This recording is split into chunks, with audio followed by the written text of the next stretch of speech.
Hello everyone, welcome to the white collar mentor. और आज हम पढ़ने वाले हैं इम्यूनोलॉजी का एक टॉपिक जिसका नाम है general features of antigen antibody interaction. अब प्रश्न ये उठता है, पढ़ना क्यों है मैडम? क्यों पढ़ना है? क्योंकि बच्चों ये एग्जाम में आता है, इसलिए पढ़ना है। तो चलिए स्टार्ट करते हैं।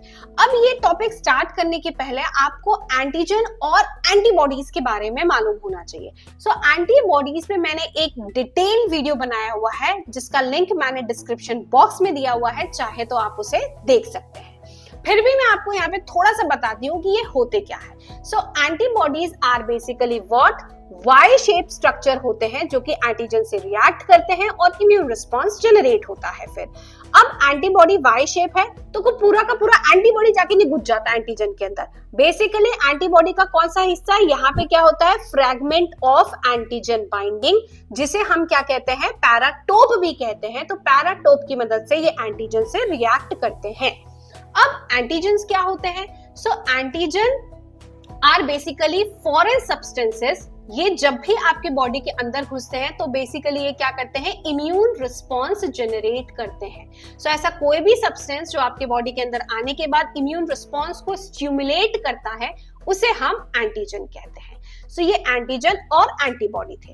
अब वापस से लौट के आते हैं अपने टॉपिक पे, जो क्या है, general features of antigen antibody interaction.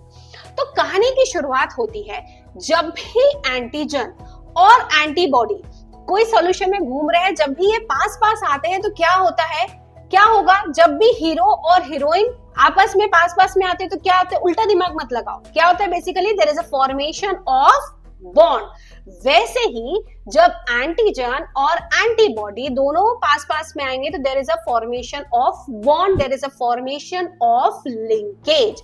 किसके बीच में लिंकेज का फॉर्मेशन होगा? एपिटोप और पैराटोप। एपिटोप किसके पास? एंटीजन के पास। पैराटोप यानी कि एंटीजन बाइंडिंग साइट जो किसके पास है? एंटीबॉडी के पास। तो हमेशा दोनों के बीच में क्या होगा, इंटरैक्शन होगा, लिंकेज का फॉर्मेशन होगा, या जिसे हम कहते हैं बॉन्ड का फॉर्मेशन होगा। और कौन से बॉन्ड बनते हैं, हमेशा ध्यान रखना, नॉन कोवलेंट बॉन्ड्स होते हैं, जैसे कि hydrophobic bond, hydrogen bond, ionic bond etcetera, van der Waals forces. तो ये सारे जितने भी नॉन कोवलेंट इंटरैक्शन है उनका फॉर्मेशन होता है जब भी एंटीजन और एंटीबॉडी पास पास में आते हैं। ठीक है। अब जो ये रिएक्शन हो रही है नेचुरली, वो आपके बॉडी के अंदर हो रही है। तो जैसे ही बॉडी के अंदर हीरोइन आती है, यानी जैसे ही बॉडी के अंदर एंटीजन आता है, उसके पीछे दौड़ दौड़ के कौन आता है, हीरो, यानी कि हमारा एंटीबॉडी आ जाता है। अब इन दोनों के बीच में जो रिएक्शन हो रही है ये बेसिकली 3 स्टेजेस में होती है। सो पहली स्टेज क्या होती है, प्राइमरी स्टेज। इसमें क्या होता है, there is a initial interaction between the antigen and antibody without any visible effects. What does it mean? यहाँ पे सिर्फ क्या हो रहा है, प्राइमरी स्टेज में एंटीबॉडी एंटीजन को ढूंढ रही है, हीरो हीरोइन को ढूंढ रहा है, उनके बीच में क्या हो रहा है, इंटरैक्शन बनना स्टार्ट हो रहा है।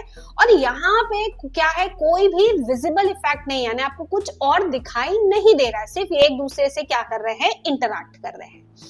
अब दूसरी स्टेप आती है, that is the secondary stage. Secondary stage में क्या होगा आपको, आफ्टर बाइंडिंग, अब एंटीजन एंटीबॉडी ने बाइंड कर लिया, बहुत सारे कॉम्प्लेक्सेस बन गए हैं, तो ये कॉम्प्लेक्स क्या करेंगे, एग्रीगेट करना स्टार्ट करेंगे, पास पास आना, इकट्ठा होना स्टार्ट करेंगे और क्या बनाएंगे, एक लार्ज स्ट्रक्चर बनाएंगे, जिसकी वजह से आपको क्या दिखता है, विजिबल इफेक्ट आता है, यानी कि आपको यहाँ पे प्रेसिपिटेशन या फिर अग्लूटिनेशन देखने को मिलेगा।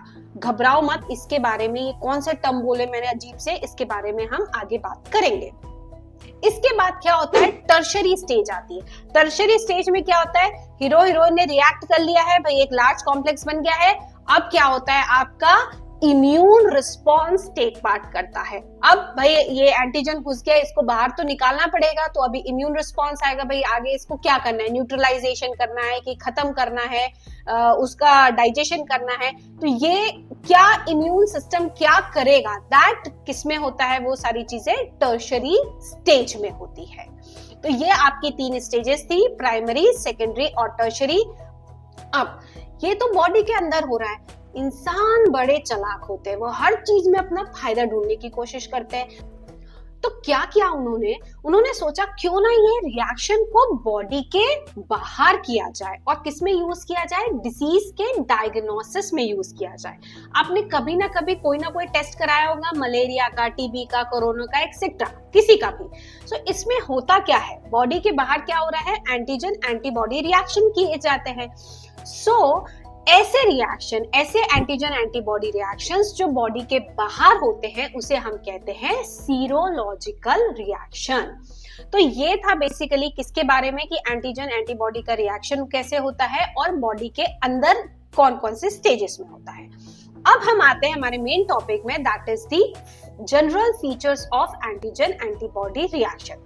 सो सबसे पहला फीचर क्या होता है भैया, ये जो रिएक्शन होती है एंटीजन एंटीबॉडी की वो क्या होती है, it is specific. Reaction is specific. What does it mean?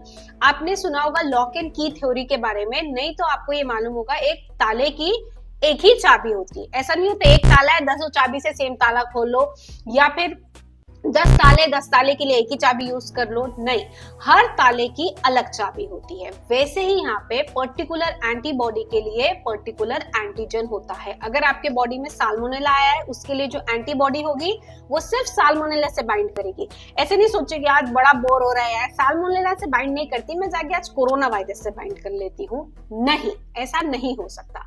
Particular antigen is specific for particular antibody. जैसे हर एक ताले की एक ही चाबी होती है, तो उनके बीच में रिएक्शन क्या होती है, हमेशा स्पेसिफिक होती है। उसके बाद दूसरी प्रॉपर्टी क्या होता है, entire molecule react not the fragment. What does it mean कि जब भी एंटीजन एंटीबॉडी का रिएक्शन होता है तो पूरा मॉलिक्यूल रिएक्ट करता है, ना कि सिर्फ एक फ्रेगमेंट।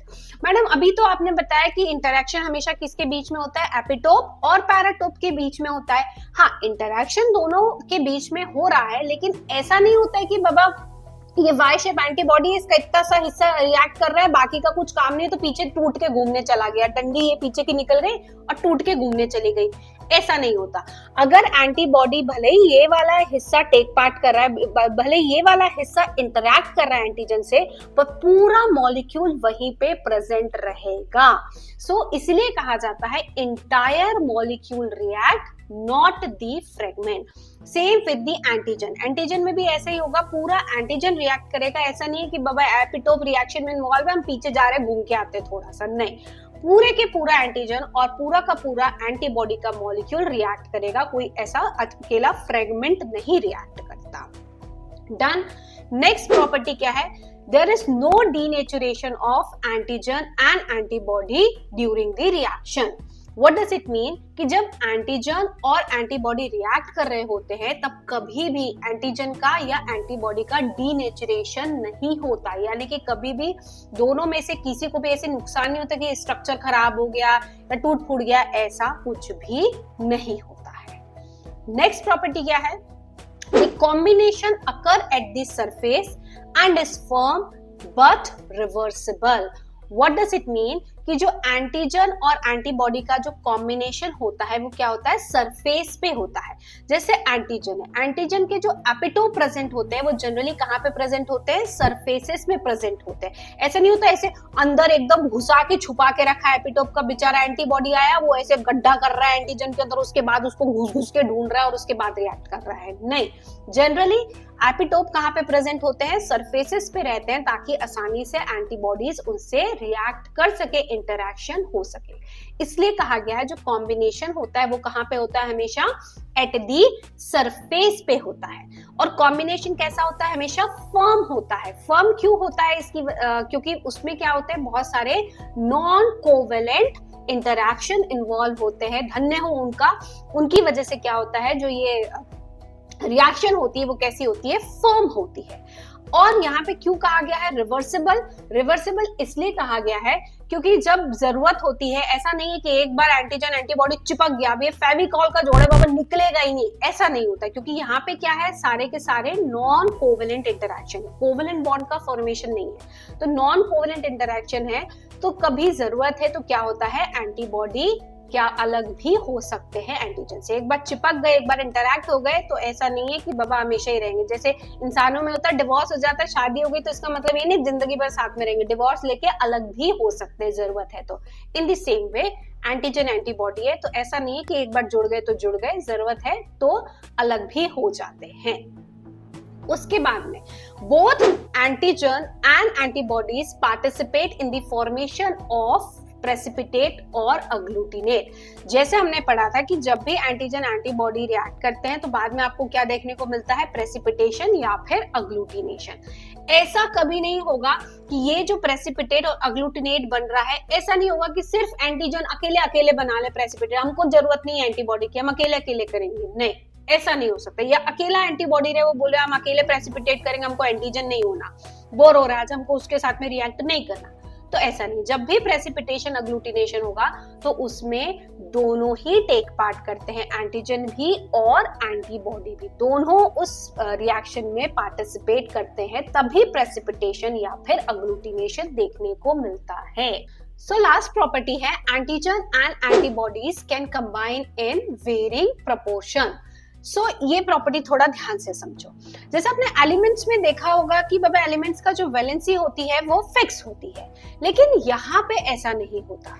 एक एंटीजन पे एक से ज्यादा भी एपिटोप प्रेजेंट हो सकते हैं, यानी मल्टीपल एपिटोप्स भी हो सकते हैं। तो ऐसा जरूरी नहीं है कि बाबा एक एंटीजन हमेशा एक एंटीबॉडी से कंबाइन करे, 1:1 का रेशो हो हमेशा, ऐसा जरूरी नहीं है। कई बार ऐसा भी हो सकता है कि एक एंटीजन मल्टीपल एंटीबॉडी से बाइंड किया हुआ हो, क्योंकि एक से ज्यादा एपिटोप है, मान लो 2 एपिटोप है, सो एक एपिटोप पे ए एंटीबॉडी बाइंड कर गया, दूसरे एपिटोप पे बी एंटीबॉडी बाइंड कर गया, तो ए और बी तो दोनों एंटीबॉडी एक ही एंटीजन से बाइंड किया हुआ है, तो यहाँ पे रेशो कैसा हो गया, 1:2। सो इसीलिए कहा गया है कि antigen and antibody can combine in varying proportion की। और आपने ये भी देखा होगा कि जरूरी नहीं है, जैसे मान लो IgA है, वो डाइमर के फॉर्म में होता है, यानी 2 Y फॉर्म अटैच होते हैं, तो उसका वैलेंसी 2 से ज्यादा कितना हो गया, 4 हो गया। तो उस एंटीबॉडी से एक से ज्यादा एंटीजन भी बाइंड किए हुए रहते हैं। इसीलिए यहाँ पे क्या कहा गया है, antigen and antibodies can combine in varying proportion. So ये थे आपके बेसिकली क्या, general features of antigen antibody interaction, जिसमें हमने देखा कि रिएक्शन स्पेसिफिक होती है, इंटायर मॉलिक्यूल टेक पार्ट करता है, आधा फ्रेगमेंट नहीं, कोई डीनेचुरेशन नहीं होता एंटीजन एंटीबॉडी का, और जो रिएक्शन होती है वो कैसी होती है, सरफेस पे होती है, फर्म होती है और रिवर्सिबल भी हो सकती है। दोनों एंटीजन एंड एंटीबॉडी दोनों टेक पार्ट करते हैं, तभी जाके प्रेसिपिटेशन या अग्लूटिनेशन देखने को मिलता है। और लास्ट प्रॉपर्टी आपने क्या देखी कि it can combine in varying proportion. So ये था general features of antigen antibody reaction. ये लेक्चर अच्छा लगा हो तो प्लीज लाइक और सब्सक्राइब करिए। मिलते हैं नेक्स्ट वीडियो में। नेक्स्ट वीडियो में हम डिस्कस करेंगे प्रेसिपिटेशन और अग्लूटिनेशन के बारे में। So thank you.